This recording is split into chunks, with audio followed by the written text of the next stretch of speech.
It is also a fill up the blanks.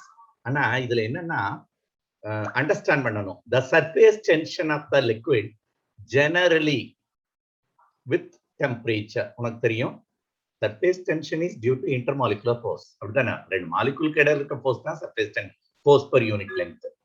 Anyway, temperature கூடுச்சுன்னா temperature increase ஆச்சுன்னா surface tension decreases.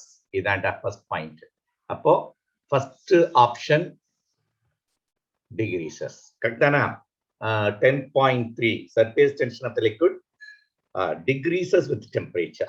Right. ரெண்டாவது B, viscosity of gas. இது ரெண்டும் அடிக்கடி கேட்கிற question, நீ கவனமா கவனிக்கணும். முதல் liquid எடுத்துக்கோ. Liquid is similar to that of, அத ஆல்ரெடி பார்த்தோம். Liquid decrease with temperature. ஆனா viscosity of gas increases with temperature. அப்ப first case increase, இது second case decrease. நல்லா இன்னொருக்கா சொல்றேன், ஏன் சொல்றேன். Hey, viscosity is also due to intermolecular force. மறந்துடக்கூடாது, it is also due to intermolecular force.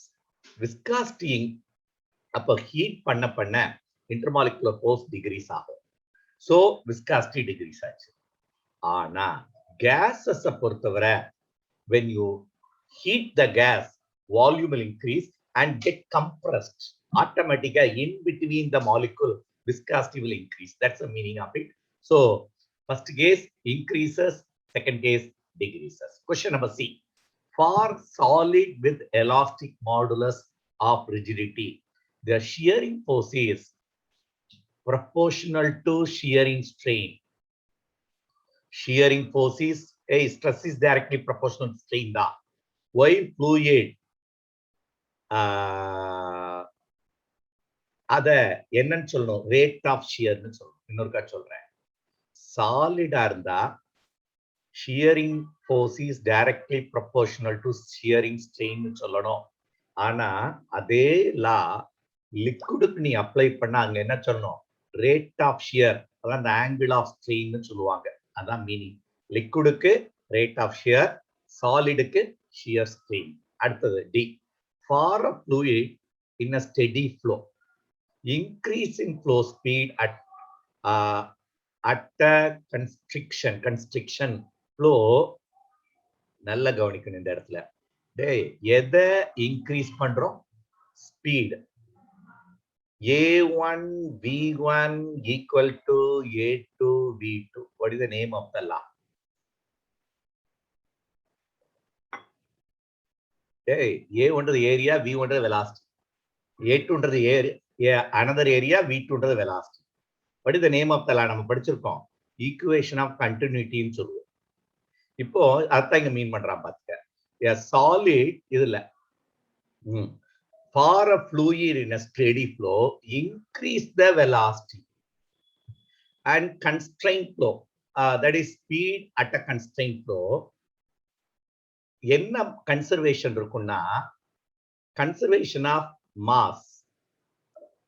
அதான் இந்த இடத்துல நீ பார்த்தேன்னா மாஸ் பர் யூனிட் டைம் தான் இங்க வரும். will be equal to mass per unit time தான். நீ இத ஏரியா இன்டு வெலாசிட்டியா வால்யூம் பை டைம் போட்டேன்னா மாஸ் பை டைம் வந்து volume of the liquid flowing per second is equal to volume of the liquid flowing through A is equal to mass of the liquid flowing per A equal to mass of the liquid flowing per B. அதேதான் volume of the liquid flowing through A. அதான் conservation of mass. So இந்த இடத்துல இப்ப நம்ம படிச்சிட்டு இருக்கிறது question number 10.3ல while decrease pressure that flow from, அத ரெண்டாவது பார்ட் இங்க கொடுக்கல. ஃபர்ஸ்ட் பார்ட் நம்ம படிச்ச வேர்ட் ஈக்குவேஷன் ஆஃப் கண்டினியூட்டின்னு பேர். அதத்தான் அதுல என்ன கன்சர்வேஷன் இருக்கும், கன்சர்வேஷன் ஆஃப் மாஸ். ஃபர்ஸ்ட் பார்ட்ல என்ன நடந்துச்சு, வெலாசிட்டி கூடுச்சுன்னா அங்க ஏரியா குறையும், அதான் மாஸ் கன்சர்வேஷன். செகண்ட் பார்ட் எப்போ பெர்னோலி பிரின்சிபல் அப்ளை பண்ணுவோம், யாராவது ஃபார்முலா சொல்லுங்க.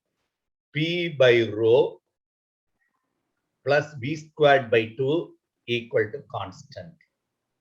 அப்போ ஏரியாவையும் வெலாசிட்டியும் கனெக்ட் பண்ணா அது equation of continuity.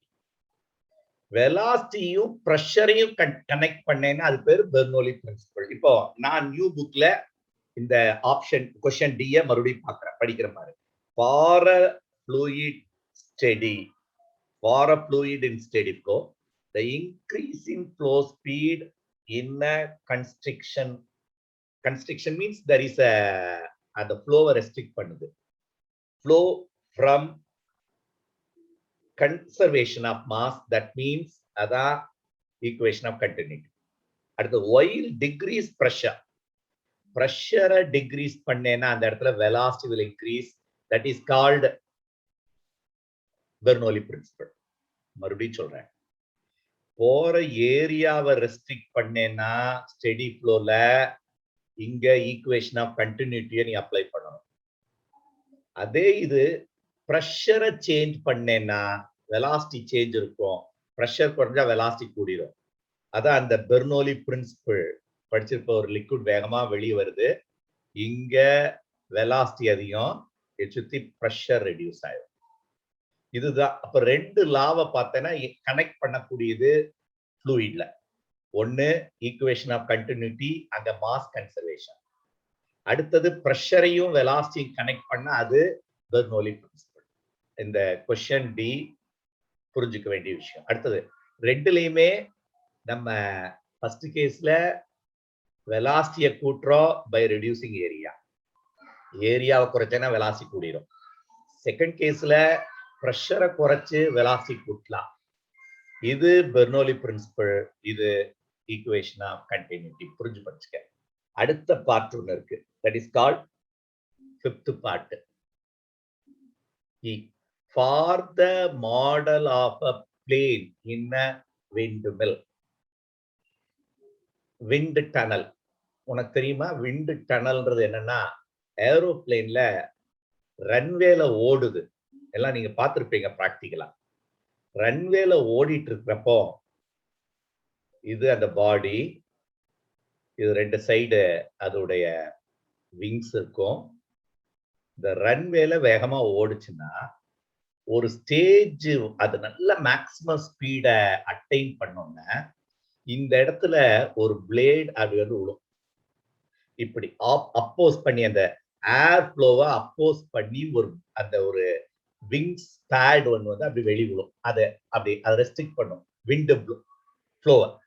Wind ஃப்ளோவை restrict பண்ணோம்னா இங்க பெர்னோலி பிரின்சிபல் அப்ளை ஆயிரும். என்னது? இங்க வெலாசிட்டி லோ ஆகும். சரியா?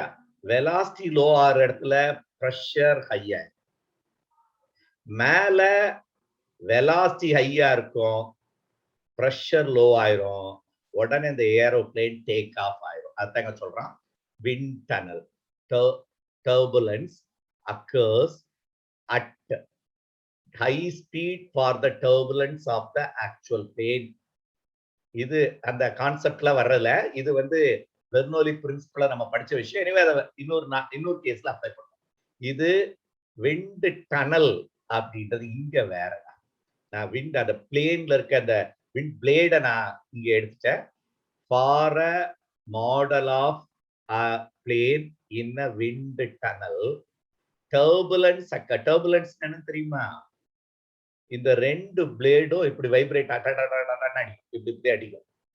turbulence occurs at எப்போ அந்த விண்ட் டனல்ல டர்புலன்ஸ் அதிகமா இருக்கும். இதான் क्वेश्चन.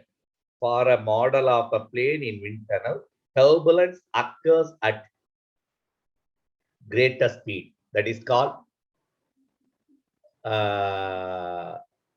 speed greater ஆயிடுச்சுன்னா இது என்ன ஆக ஆரம்பிச்சிடும்? இதுக்கான ஆன்சர் என்னன்னா, when you go with high speed, இந்த இடத்துல high speed தான், that is greater speed, the turbulence will be more. இத தெரிஞ்சு வச்சுக்க. ஹை ஸ்பீட்ல போறப்ப தான் டர்புலன்ஸ் வரும்.